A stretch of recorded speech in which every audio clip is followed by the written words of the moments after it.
Okay, I'd like to start with all of you. Give me your name and spelling it, please. I'll start with you, Chief Hawkins. Yeah, Eric Hawkins, Erichawkins. Okay. Next. Eric Clifford, Ericclifford. Brian Owens, Brianowens. Chief Hawkins, tell me, if you will, how long you've been in the law and order business. 30 years. And 30 years, and you started where? Started in Southfield, Michigan, so just outside of Detroit. Can you remember back to why you wanted to be in law enforcement and why you wanted to be a police officer? Can you remember, like, what made you excited? I assume you're excited to do this. Yeah, and it was for a lot of reasons that a lot of young people get into it. It's the, we always say we want to protect and serve, we want to help the community, and it was all of those things. But I also knew back then that I had a unique opportunity as a minority male, as an African-American male, to get into this industry that was having some problems connecting with the African-American community. And so all of those things kind of attracted me to law enforcement, and it was an exciting start. It's been an exciting journey, and it's exciting right now still. Mm-hmm. Chief? I've been a police officer now for 18 years. My journey is a little bit different. I became a police officer. I think really the biggest reason I started thinking about policing was right after 9/11. The job that I was in, I really felt kind of like I was spinning my wheels. I really wasn't making a difference. But what really attracted me to Schenectady Police Department was the problems that they were going through in the late 90s. And I really felt that it was a profession that I could go into and make a difference. And so that's what led me to the Schenectady Police Department. So this is your second job. I mean, you did something before you became a police officer? Yeah, before I was a police officer, I worked in the insurance business, which interestingly is very similar to policing. An incident usually occurs. It's usually like really bad for the person involved, an accident, a car accident. You're usually dealing with them at a crisis moment for them, mm-hmm. And it was my job as an adjuster to try to make things better. But I also had to investigate what happened, see if anybody was wrong, anybody was at fault for it, and then you had to break the news to somebody that they were at fault, and try to make things calmer on the other end, the people that were the victims. So it was a very parallel position, which made my transition fairly easy. Chief? I've been a police officer for over 22 years. I was born and raised in Troy. I grew up, my family had friends who were police officers, so I saw them growing up. And I always knew that I wanted to do something to serve others. And the job of a police officer, as I saw it then, was an opportunity to do something different nearly every day and interact with people. I realized there are some administrative functions now at the police department, but back then it seemed like an opportunity to always be out in the community, to talk to people, to work on neighborhood level problems, and just to do something different every day, not be stuck behind a desk. And so with all of your experience and the thought that went into joining the police department, what does it feel like today when you hear people say, defund it, take away the money, get rid of police altogether, there's got to be a better way? Chief, again, I'll start with you. What do you feel like when you hear people say defund the police department across the country? And I understand the reasons why they say it. I don't agree with it, but I understand the pain and the frustration. And quite frankly, you have a lot of people around the country that just feel like the institution is not working for them. And so I get that, but it's painful for me to hear that because I've put so much of my heart and soul into this profession over 30 years. I've seen the progress. I've seen how far we've gone. I know what it was back in 1990 when I started. I know the challenges. I know how this profession was perceived back then, and it just pains me now to see and to hear some of the same things that I heard 30 years ago, and it causes me to reflect on, have we done enough? I know we've all three of us and others around this industry have worked so hard to build relations and to help people to understand, what we do, why we do it, and we condemn bad behavior. We condemn individuals who are not responsive to our communities and mistreat people. But at the same time, we know how good this profession has been to society. We know the hard work, and it's just painful to hear now that perhaps we haven't done enough. And obviously, we need to have some more conversations, and we need to connect a little bit more in order to help people to understand exactly what we know about this noble profession. Chief? So, I recognize that as police, we get our power from the people, the community that we serve. They give us the authority to be out there policing. So when you hear that they want to defund us, it really saddens me to feel that, they're quitting. They feel like we're at a point now where we have to just, quit and start over. And the reason I'm sad about this is that, we have fought so hard as police administrators and police officers to ask our elected officials for funding to help us with certain things like training and with shifting the burden on dealing with issues to people that are more equipped to do them, like counselors, to deal with mental health issues or addiction related issues or homelessness. And those requests have gone unheard. We haven't gotten that funding. So now, now the talk is all of a sudden defund the police. And all of a sudden, most police officers are out there working hard every day, especially through this pandemic, feel like they're the target based on simply what happened in Minneapolis, which was absolutely horrible. Nobody agrees with it. So what turned into a very productive dialogue is all of a sudden shifted to a topic that is a little bit more complex.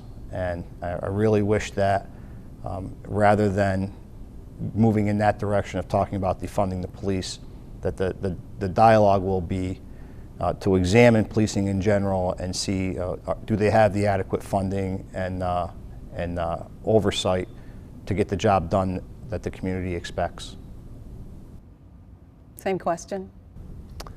I've heard the saying defund the police, and I've seen it explained differently in terms of whether that's outright defunding entirely and dismantling a police department, or shifting funds from the police department or law enforcement to other agencies.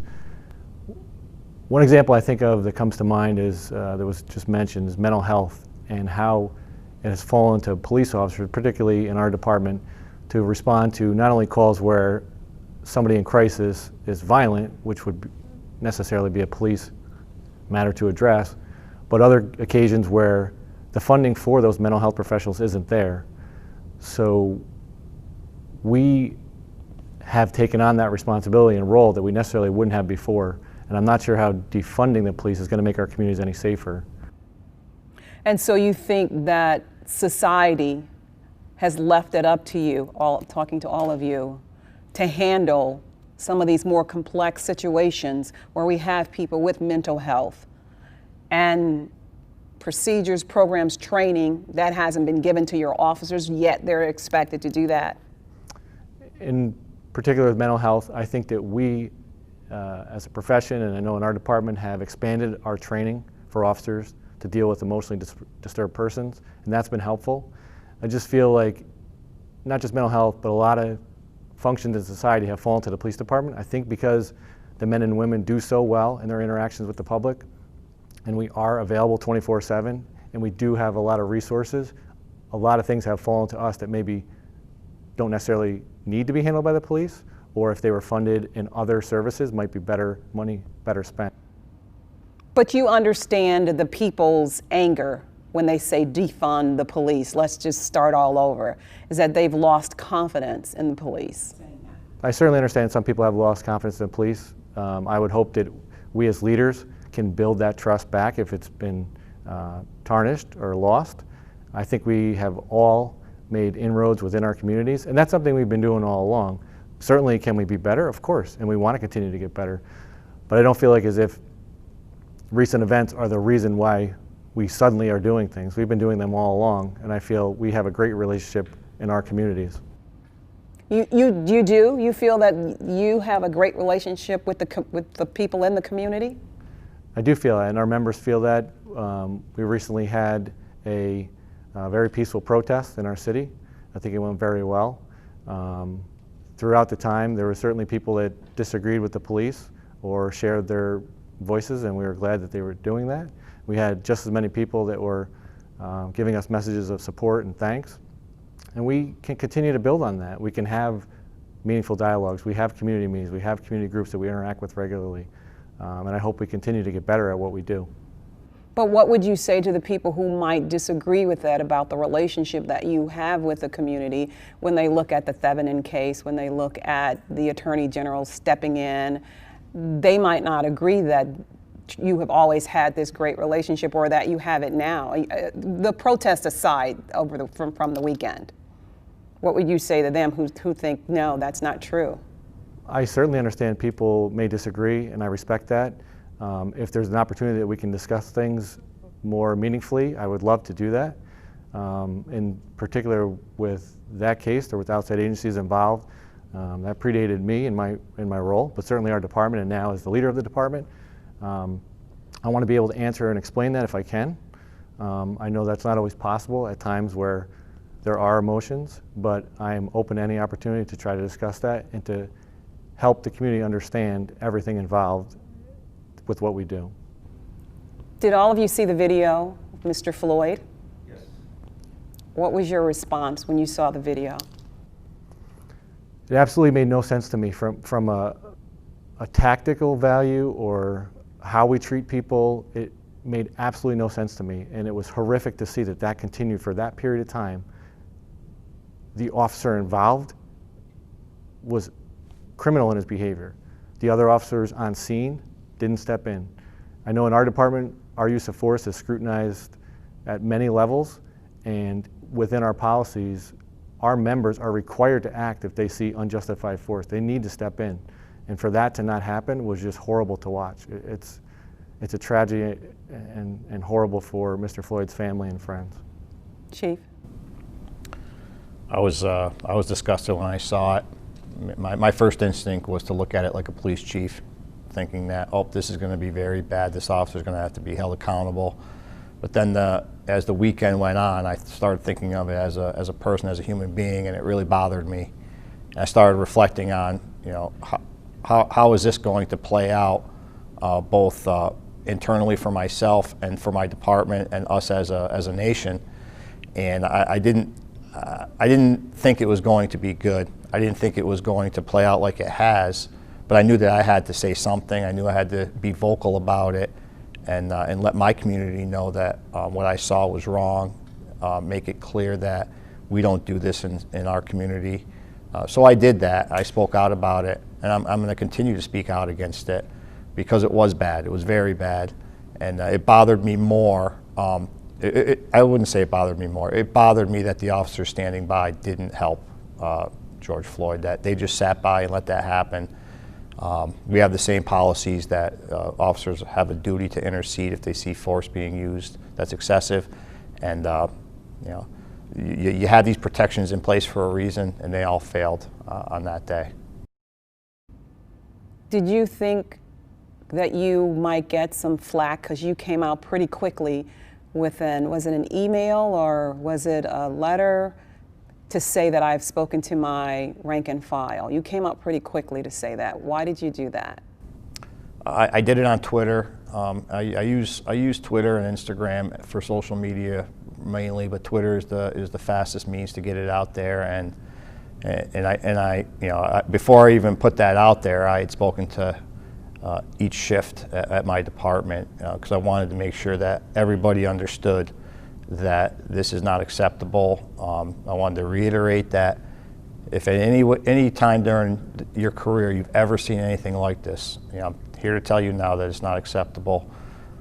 I did it because I understood, it resonated with me that staying silent on issues like this and being complacent and not speaking out may give the appearance that that's either condoned or I have no opinion on it. And I wanted everybody to know that I had an opinion and that we just could not sit back as a profession and allow this to happen. Chief? I was sickened when I saw it, and I couldn't watch the whole thing. And even now, and I haven't watched that entire 8 or 9 minutes that this happened, and it was just sickening to me. And I knew when I saw that this was going to be a defining moment. I knew that this was going to change things. I knew that my profession was going to take a lot of criticism for this. I knew the industry in it of itself was going to take a lot of criticism, and so I was thinking of it a couple of different ways. I was thinking of it as a black man, that it was just it was just something that was just horrific to watch. I had relatives and friends who were calling me and talking to me about this, and so we talked at that level. But then I had professionals that I talked with, my chiefs and my officers, and I knew that, that I had to have some kind of interaction at that level also. And so it was a difficult time, but I knew that we had to, just like Chief Clifford said, chiefs across the country had to take a stand. We had to say that this was not right. This was horrific. And for the first time, my first time in my 30 years, I think, I actually heard all of the major law enforcement professional organizations come out against it strongly. And when I saw that, I knew that this was different. It felt different. I knew that things were going to turn out different. And now I see things evolving differently than they have with other things. We're coming out with police reforms. Elected officials across the country are talking about this. You have activists and other organizations, celebrities, all across America, people are saying that they want some type of change. They want some type of reform. And I'm hearing that, and this momentum is stronger than it's ever been, I think, in my 30 years. And so I think we all have a part right now. We've got to listen. We've got to hear the pain. We've got to hear the frustration of communities. And you ask, what do we think about our relations in our communities? I think just like Chief Owen said, I think overall we do have good relations with our communities in general. I think we have a lot of work to do with relations with the minority community. And we've come a long way, but I think there's still a long way to go. We're seeing this a little bit different, I think, in terms of the urgency. You're seeing members of the minority community and others across the country are saying, we want it now. And we're saying, our industry, we've made change, we've had some progress, give us some time. We've got to have some conversations to figure out exactly what this pace should look like going forward. I have two questions for you on that. Really, this first one is for all of you. Do you think that it shook the consciousness, though, of your profession, that it said to people in law enforcement, things have gone too far? People have been asking for reforms. When anybody looks at that, anybody who has a heart, if they look at that video, they've got to say that this is wrong. Did your profession, did you hear from other chiefs, do you think that the consciousness of your profession, that your chiefs got what the public has been saying? I think it absolutely shook the conscience of the executive ranks of law enforcement. Like I said, for my first time in my 30 years, I saw all of the major law enforcement organizations come out strongly against it. Now, the question I think going forward, and I don't know what the other chiefs feel about this, but I think our challenge now is going to be, how do our rank and file feel about this, the collective feel of our rank and file? We've got some great officers, some conscientious officers. We don't have officers going out and their focus for that day is to violate rights or to commit some unlawful acts against minorities. That's not what they're thinking about doing. But the question is this resonating, and how do we get this to resonate with our rank and file like it has resonated with the police chiefs and other executives across the country? Did it resonate with your rank and file? Did you hear officers coming to you and talking about this? I mean, when you put out this edict, if you will, to say this is not something that we stand for, that we want to do, what was the feedback from the officers out in the field? Yeah, the feedback I got was that nobody understood or agreed with what happened. And when I spoke to each of my shifts, they're all in agreement. But the thing, at least in Schenectady, and I think in the Capital District, we've been fortunate that we've been working on these topics for a long time. As long as I've been the police chief now, over 3 years, I've been working closely with the Finn Institute, and we've been talking about procedural justice. We've been working, taking the lead from the city of Albany, which is locally the leader in a lot of these issues that we play off of. So as I know, as a Capital District, we've been having a lot of the same discussions, and we've been working on these reforms for a long time. So it was almost like I was preaching to the choir to my officers when I was talking about this, because they had already gotten that talk. They'd already gotten the talk that when somebody is in your custody, once they are restrained, you are to take care of them. They're in your custody, and they are your responsibility. So I didn't really need to push the issue too much. I just needed to let them know that somebody putting a knee on somebody's neck is unacceptable at any amount of time that it's on there, and there's no need for that ever. We have other techniques that we use to restrain people, in addition to de-escalation techniques. So my officers got it. They still get it, and I think that maybe as administrators, what I've come to realize is that we haven't done a good enough job communicating to the public a lot of the reforms that we've already been working on over the last few years. A lot of the changes that are being called for statewide, I wrote to my mayor and told him that already half of them we have already addressed, and all but one of them we have modifications to our policy regarding it. And then the last one, which is the use of force continuum, it's an industry trend to move away from that. So we've already been doing the reforms, but we have not been communicating it to the public as best as we could clearly. What would your rank and file say to you? So in conversations one-on-one and in group settings, there's not a single person within the police department that thought that was acceptable on any level, what happened to Mr. Floyd. Similarly to the other departments, we've had that same level of training in terms of revamping use of force, procedural justice, and some of the reforms as mentioned, for example, seeking medical aid for somebody in our custody who's injured. We've always done that. That's a human obligation. It's clearly spelled out, so we have it in writing and it's understood, and it's something we do. But so where reforms like that are called for, they're absolutely justified and needed if that's not occurring somewhere. But in conversations with our members, there's not a single person that even understood or would justify the actions that were taken that day in Minneapolis. Do you, by show of hands or percentages, do you have bad cops that you know are bad and that shouldn't be in your department? Sure. You do. I actually made this comment a couple months ago that for the first time in a long time, I don't think I do. If you were to ask me, is there any police officer that should not be in the Schenectady Police Department, my answer is no. And we've done a good job over the last few years. So you don't think that there are any bad cops that are working in your department at all? I honestly do not think so. Do you believe that the public thinks so? No.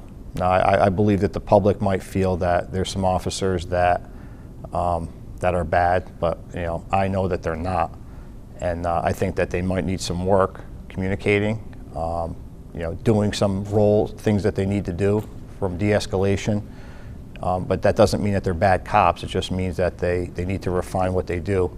Say that again for me. What you said, they have some de-escalation issues? They need to work on their de-escalation techniques, but that doesn't mean that they're bad police officers. So when I talk about de-escalation techniques, I talk about communication skills, being able to talk to people and have them understand where they're coming from. So there's always going to be situations where police officers are in tense moments. Somebody's in crisis and they're trying to do the best that they can to de-escalate the situation, and it doesn't go perfectly. But that doesn't mean that they're bad police officers if they fail to meet that expectation on that one incident. What's your definition of a bad police officer? I think it's somebody that in their heart does something that's wrong, or purposely violates a policy that they're aware of.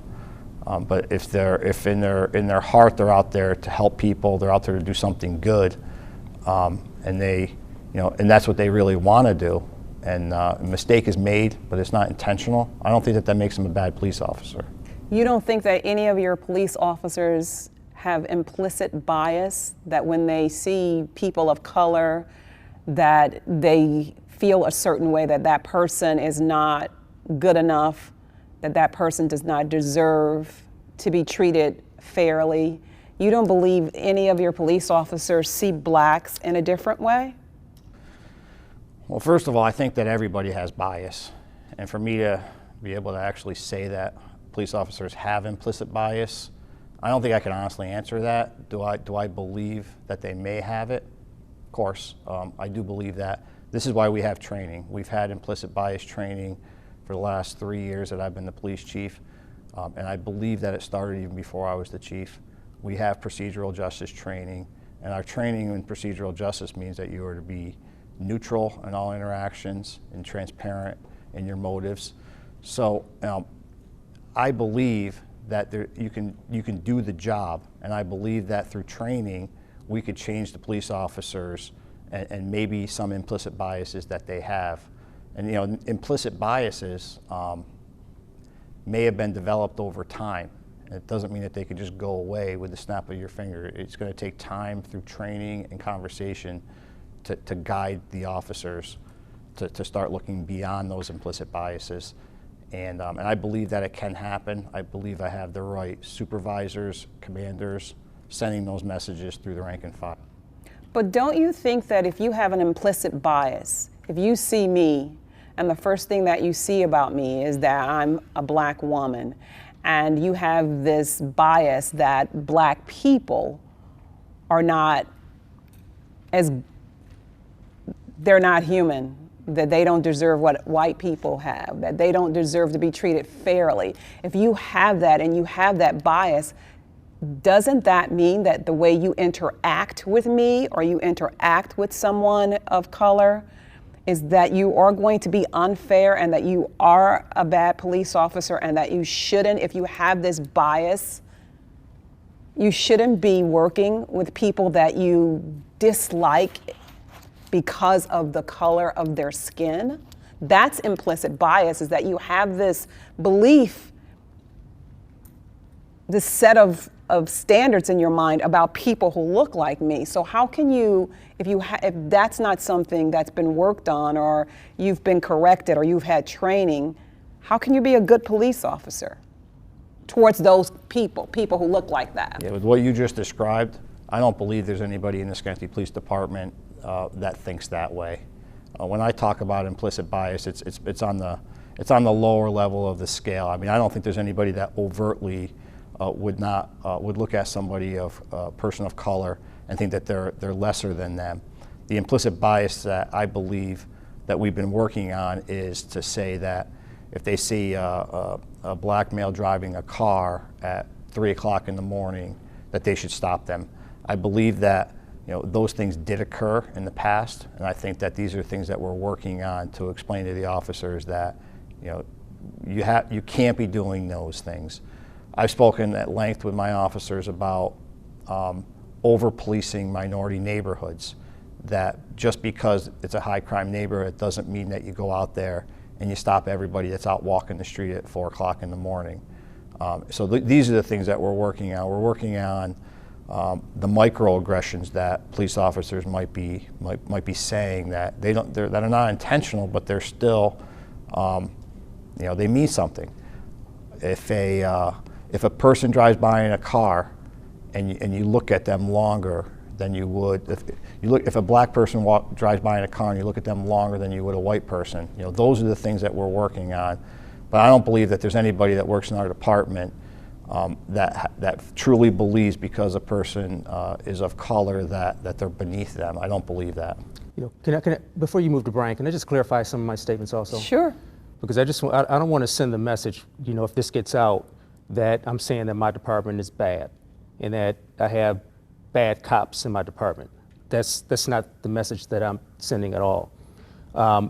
my position on this is based on personal experience here, and I've had to recommend termination for officers in my department.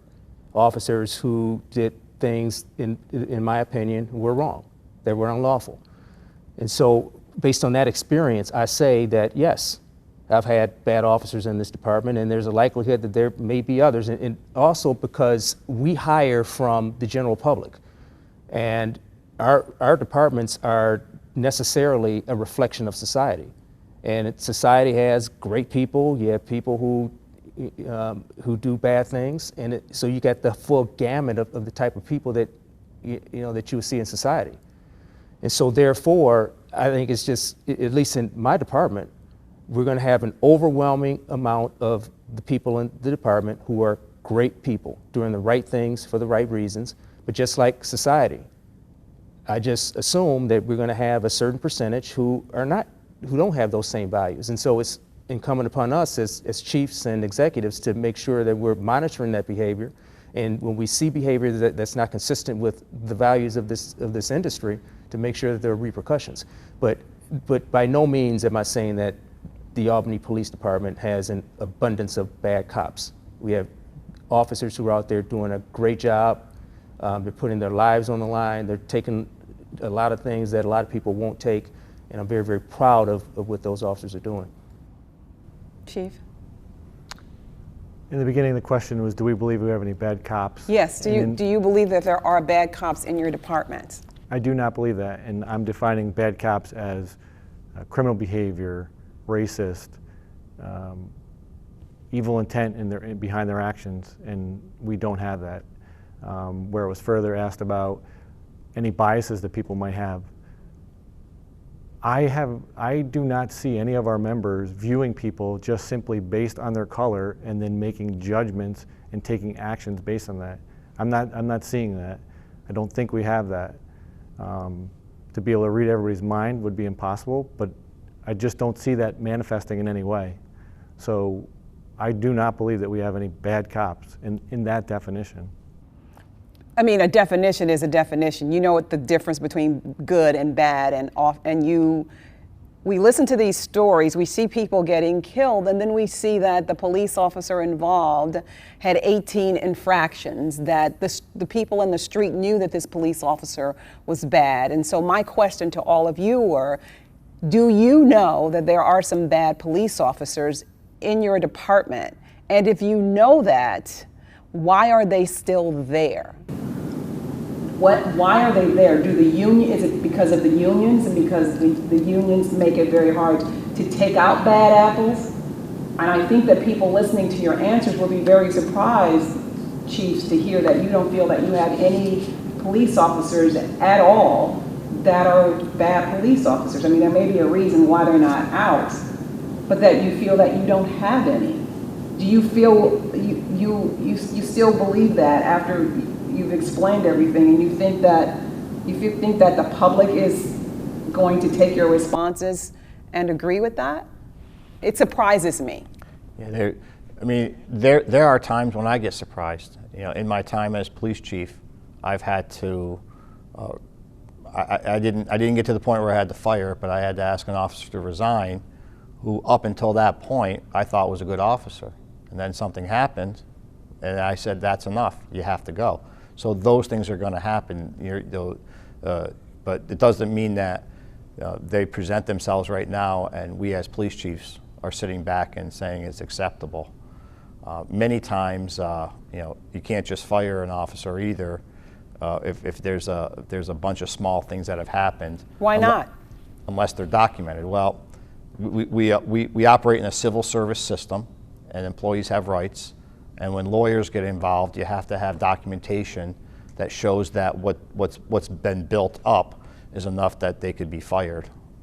So if it's a big incident, if they've broken the law, then you could, on one incident, you could say you got to go. But if it's a small incident, if you've had to write them up and suspend them for a day for something, that's usually not enough to fire them. They would be able to appeal that and probably win it. But you'd have to build up through progressive discipline the ability to get rid of them, to fire them or ask for their resignation. So at least in Schenectady, that's what we do. Is we've had a discipline process we've been working on now for over 2 years, where it's progressive. So I'd rather look at the smaller things and discipline the officer, and we do it in a productive way. We do it by speaking to the officer, letting them know where they failed, and then providing them training to make sure that they can succeed in the future. And if they fail again, especially on the same topic, then we might move towards termination. But there is a way to discipline and retrain without always firing police officers. But some officers do present things that just come out of left field that you didn't see coming, and they manifest themselves. Were you adding something, Chief? No, we're very similar in the progressive discipline and the way we handle things. Where there might be minor infractions of things, again, not necessarily fireable offenses, nor would they be. So if it was a complaint of discourtesy, it's a complaint that sometimes the public will say the officer was discourteous, or however they frame it in their wording, but we'll say the officer was discourteous. So we'll investigate that, we'll follow up, and I don't think that necessarily, even just the allegation that they were discourteous or rude, makes the officer a bad officer. Certainly that's not acceptable, and we'll train and we'll work on that so that they understand that's not how to treat people. But my understanding when the question was asked, it was more of that higher level, that criminal behavior, evil intent, racist type definition of bad cop. And I think inclusive of how you treat people that you come in contact. I think that's for sure a huge part of it. Absolutely, no question. And that's why we try to model the appropriate behavior as leaders. We try to help everybody understand how they need to treat people. And I think we've done better at it. Have there been times in the past where people weren't treated properly? There's no question. As we stand here today, or sit here today, I don't think that's the case. You don't think you have any racist police officers in your departments? I have no reason to think that. No, Chief? I don't think so. Well, and this may be where I depart from my colleagues here, who I respect a great deal. I think that we're a reflection of society. We're recruiting individuals to come into our profession from society. These are, from all walks of life. And I think it's unrealistic to say that there's no racism in society. And I think it's just as unrealistic to say that we have no officers who harbor racist ideas. I mean, it doesn't mean that our profession is racist. It just means that we're taking people from society. So I think it's just unavoidable that we're going to attract a reflection of society into our organizations. And so, and another thing too, and again, respect my colleagues a great deal, and I'm on board with the perspective. But when I say bad cop, I'm not saying bad person. I think that there are some people who are otherwise good people who don't have the qualities necessary to be good police officers. And some of those people don't need to be in this profession. And I've demonstrated that in my department. I praise my officers who do great work, and overwhelmingly do great work. But there are a few who don't exemplify the qualities that any of us want in this profession. And this is not a personal indictment on them. It just means that this is not the work for you. You're not, in my opinion, a good officer. You don't need to be here. So I think overall, we reflect society, and a lot of the things that we see in society, we're going to see in our organizations also. Well, that was my next question: is how is it that you don't, and you know specifically that you have no racist officers when society hasn't dealt with race? There's this great divide, and we've had it, and it's systemic, and it's been there, and now we see it, and it has exploded. And do you think that until society deals with its race problem, it's very hard for police departments to deal with their race problems? And I'm asking you this question, even though you're saying to me you don't believe that you have any racist police officers in your departments. But I don't know, I mean, you're chiefs, you know, you feel that way, but does society cause problems for police departments when society hasn't dealt with its racial division?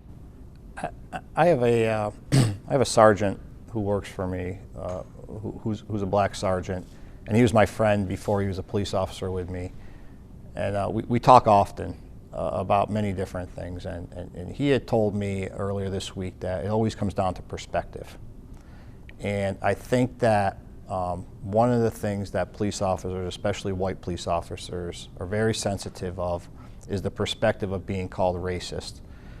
I think that, to answer your question, when I said that there were not any racist police officers, I don't think there's any police officers out there specifically targeting people because of their race. But do I believe that many police officers are insensitive to race? That would be more of a yes answer for me. And I think that nobody targets people of color or ethnic origin for any specific reason, but they may be insensitive to somebody's race when dealing with them.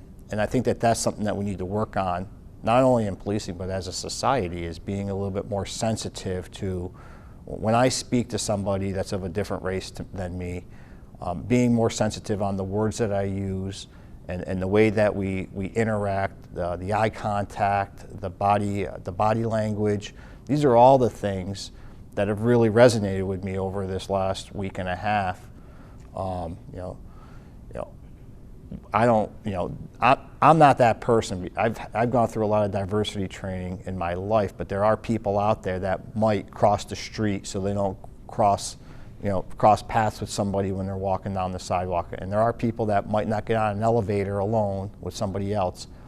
And as a society, if you were to ask those people, are they racist, they would probably say no. I don't think anything bad about people of other races, but they certainly are insensitive that their actions are showing something different from the perspective of other people. Moving on, unless you have something to add. Well, I agree. I mean, racism exists, certainly. There's no question. And could we be better as a society in treating people equally and fairly? Of course, there's no question. But the question was, because we are not doing that, and because we do have this division in our communities, in our country, how could that not influence the police department? And is it because we haven't gotten that together? I mean, you can't say, you're not racist, racism doesn't exist. When this society has this problem, clearly it must have some sort of impact on your men and women trying to serve if society has racist. That was the question. So that's what I was asking, is that, do you think that society needs to take some of the blame, or society, until it deals with its own problem, you're gonna find racist cops? Racism in society certainly can create problems for police departments in terms of tension within the community. So if society can get better at dealing with issues, it will make communities better, because we're all part of the community. So yes, you're right. There is racism in society, and it does have an effect on the police department. There used to be this huge push about community policing, but now policing, it's more military style. It seems to be that it's gotten away from what we thought, or what we were told community policing was. Why has policing become so militarized? Why that? I think the incidents like what we saw, like some of the civil unrest that we're seeing right now, it captures the attention. It's what people see, and it's the more visible part of policing in a lot of sense. And so they see what's happened over the last couple of weeks, and I think for some people, the perception is that everything the officers are doing is militarized, and it's this hardcore form of policing. But, and I'm sure my colleagues feel the same way here, there's been this wave, this revolution of community policing that occurred a couple of decades ago, that is really, the momentum has continued today. In my department, and I'm sure in theirs, most of what we do is centered around community policing.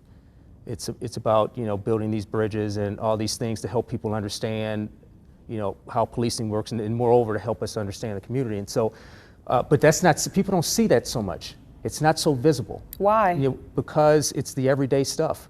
It's, you know, they're not seeing that officer who helps the elderly woman who doesn't have a ride to work and helps this person on a daily basis to get to where they need to be. They don't see the small stuff that these officers are doing every day. They don't see the officers going to these community meetings every night. They don't see the other community events. They don't see the outreach. It's because it's not visible. You don't see it. It's behind the scenes stuff, but it's making such an impact on everyday lives. And then we have the unfortunate incidents where we have civil unrest, and then you see they've got all of the, the protective gear on and stuff like that, and that captures the imagination, but that's not the everyday existence of police officers now. You agree that police officers are doing a lot of things behind the scenes that people don't see, so when they do see police, they feel that they're in a combative, it's us against you kind of dynamic?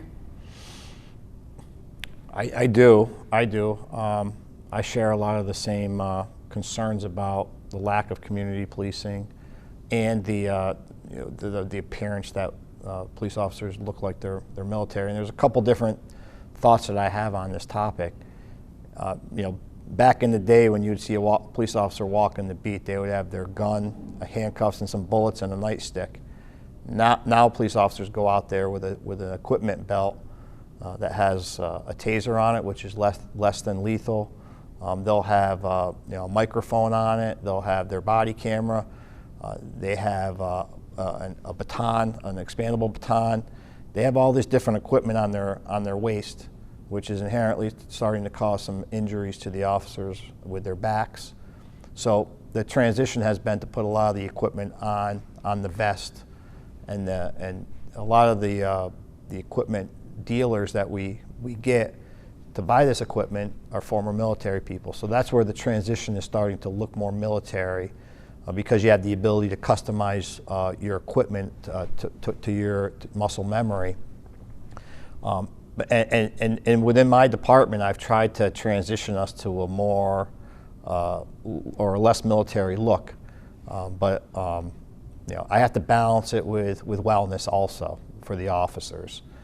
As far as interacting with the community, technology has changed us so much that many times the radio drives what we do.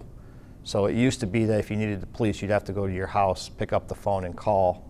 Now you could just do it, reach for your back pocket, and be out on the street and call the police. So the number of calls that we get for service have increased so much that the police officers that I have, which is the same number that we had probably over the last 40 years, give or take 10 or 15 at a given time, they're answering a lot of calls for service. So we have to actually carve out a unit that goes out there and interacts with the community, or specifically direct officers to spend an hour or two a day doing community policing, which sometimes, even if they've dedicated that, they get pulled off of it for a major incident. So it's becoming difficult without increasing our staffing to be able to just go out there and walk that beat and stop at every neighbor's house and say hi. Even though we've given those directives to do it, it's good in concept and theory, but in practicality is, if there's a domestic that somebody's screaming on the other end of the phone, they're going to that, because our primary purpose is to save lives and protect people from being injured. So it's a challenge that we are trying to rise to. It's not an easy one. Can we talk about the future? You've had people in Clifton Park and Glens Falls, this entire capital region coming out, protesting, not black people, white people, Asian people, all people. When you went home, were you able to take all of this in? Were you able to see that people are all coming together and coming out and saying, we want something different? And if you are, and if you have been, what do you think they're saying? What did you get from the messages of all of the protests? How did that resonate with you all? Because it was for you. It was to let you see that people are angry and they don't want what they have now. So what did you take away from that? And I'll start with you, Chief. Thank you. And Troy, it was very powerful to see, like you said, the large numbers, and then everybody was sharing a message and having their voices heard. And at one point there was actually a couple groups that came together, and the cheers that went up from the crowd when they came together to join as even more people in a group, it was just impressive to see. And we're seeing that across the country. It's absolutely a wake-up call, I think, for us to understand that people have concerns. People have raised issues before that maybe we haven't heard or moved quickly enough on or addressed fully. And so for us as leaders in each of our departments and law enforcement collectively, we have an obligation to listen, to hear that, to continue to build the relationships that we have, to make them stronger, to have that dialogue, to understand where people are coming from. As it was said earlier, Chief Clifford, with perspective. While we know what we do and we feel good about what we do, for the most part, we have to understand how it's perceived by others and how we can be better at sharing all the good things we do. As we talked about community policing, absolutely, Chief Hawkins said it. Those are the things that happen hundreds of times a day, thousands of times a week, those positive interactions that just aren't seen on camera. They aren't seen in social media. They aren't even seen by other members of the community necessarily. So we have to do a much better job of understanding what people expect of us and listening and acting on that. The future, seeing the video, being in the crowd. I mean, some of you marched, some of you took a knee, so it gave the impression to some people that you were understanding why they were out there, what that meant. But I'm wondering when you left the job, if you were able to actually, leave the job in your mind. What did you think of all of that? What does that mean? What does that say about you, to you? I spent a lot of time watching what's been happening, listening to what people are saying, both in the protests and what they're writing on social media. I've been spending a lot of time thinking about it, trying to understand what's going on. So what it's done for me is, it's reinvigorated something that I always knew needed to happen. But I think now the momentum is built up where it can happen. We could just roll our sleeves up and get to work on start having these conversations and fixing things with the right people listening. And it's just a matter of now pulling everybody together. I think that as the protests continue, the challenge that we're going to have is getting to work on it. Getting everybody listening, but then at some point starting to meet and have dialogue, talk about what change is going to look like, and then how we're going to implement it. When you said you knew this was something that needed to happen, you mean the talk? What do you mean? You said you felt that this is something, meaning what was happening now was causing a discussion on race, a discussion on race as it relates to policing, and not even just policing, but on society in general. It doesn't matter where you go, whether it's a private business or university or in policing. It's a discussion that's very similar, and the conversations are very similar. But it's certainly something that it's going to need conversation, because without understanding, we're not going to get anywhere. We have to have understanding amongst everybody that's there to talk. The mayor of Albany had an executive order that police officers had to be taught about slavery, that they had to have that background. Do you agree with that? Do you agree with this future that is being carved out, where she signs this order saying that there's no use of chokeholds and knee-to-neck holds in the department, and that police officers need to intervene when they're seeing something outside that is happening to someone, as we saw in the case of Mr. Floyd, and then this history of racism being taught? Are those things that you agree with that she did? I think that those are some things that that could be helpful. And I just want to clarify also, all of those things that, with regard to the use of force, they're already in place in the police department. It was already prohibited, to, the chokeholds, knee to the necks, and some of the hog ties and those things. We don't train for that. We don't teach our officers that. They're prohibited. To codify it, I don't have a problem with that. I think it can help legitimize some things in the minds of our community members, and we talk about how do they perceive law enforcement. And I think if the mayor or any other the elected officials can put some things out to help the community to in their minds legitimize the law enforcement, I think that's helpful. The history of racism and those types of curriculum and courses, I think that's something that could be helpful also. I think one of the things I told my staff is that we need to have an understanding of why members of our community are frustrated, angry, and upset. And I told them, we don't have to agree with it, but we certainly have to have an understanding, because we're in this to serve people. And in order to serve people, we have to have a fundamental understanding of what their emotional state is at any given time. And right now, the emotional state of a certain segment of our community is that they're angry, upset, and frustrated. And so we've got to tap into that to understand why it's that way, and to see what can we do to kind of help them to alleviate some of those feelings of frustration. So I think overall, I think what's happening right now is definitely going to change the trajectory in law enforcement. Every time we see something like this that happens, it changes it.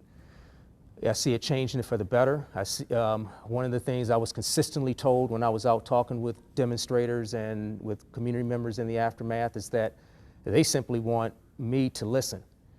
They don't want to hear my story necessarily. They don't want to hear why we're doing all these great things and how good things are in law enforcement. They want me to listen to them and their frustrations. So I think as we move forward, I think it's going to be incumbent upon all of us to really listen to the members of our community and then have some substantive dialogue that results in some type of change that's beneficial to everybody.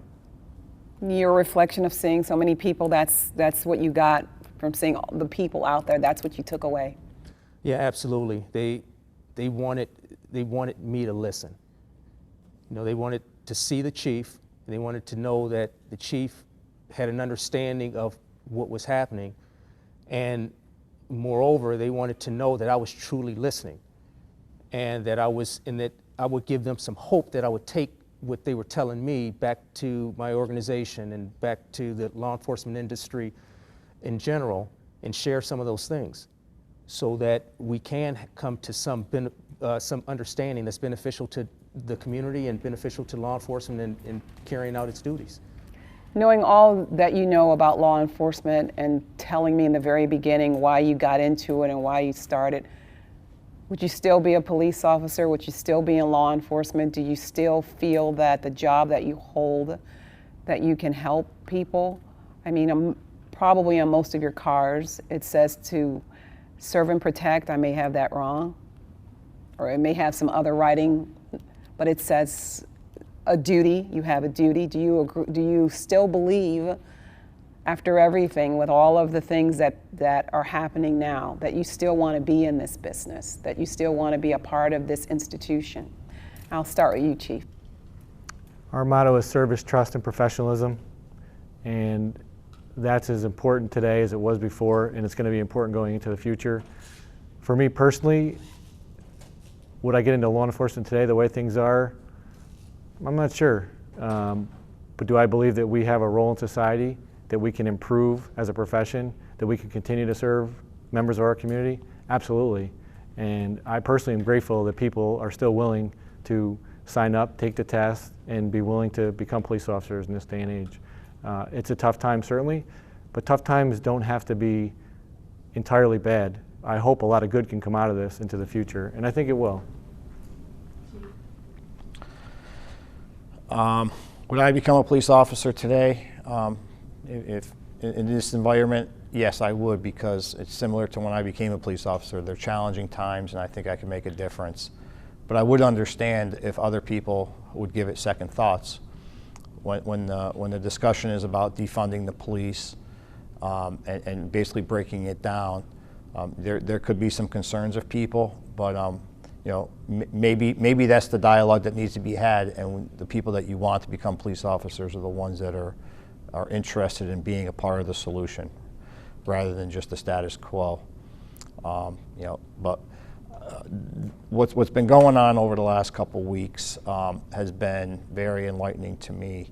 I cannot tell you how many messages I've gotten from members of our community, not just in the city, but in the county. Anybody that has a Schenectady zip code that's reached out to me and thanked our department for the way that we handled the protesters, which was peacefully, by allowing them to peacefully protest and to listen to them. I've had many people tell me that for the first time in a long time, I'm proud to be from Schenectady, and that alone has reinvigorated my desire to just continuously give back to the community and try to do what I can to do my part to be a part of the solution here, and continue to listen. As Yeah, 100%. I would do it again, despite the challenges and the struggle throughout it all. I think right now, more than ever, law enforcement needs good people who have a passion for building bridges, who have good hearts. You know, I've given, you know, my heart and soul to this profession for 30 years. You know, I missed out on a lot. You know, I had, it wasn't too long ago, my daughter, who's an adult now, you know, told me, you know, Dad, you know, you missed a lot. You know, you missed a lot, you know, when you were being chief and you were doing all these things and you were helping everybody and you were going and doing all these different sorts of things, and you missed a lot. And so I sacrificed a lot, but I also know that I've helped a lot of people. You know, I've been a part of the conversation.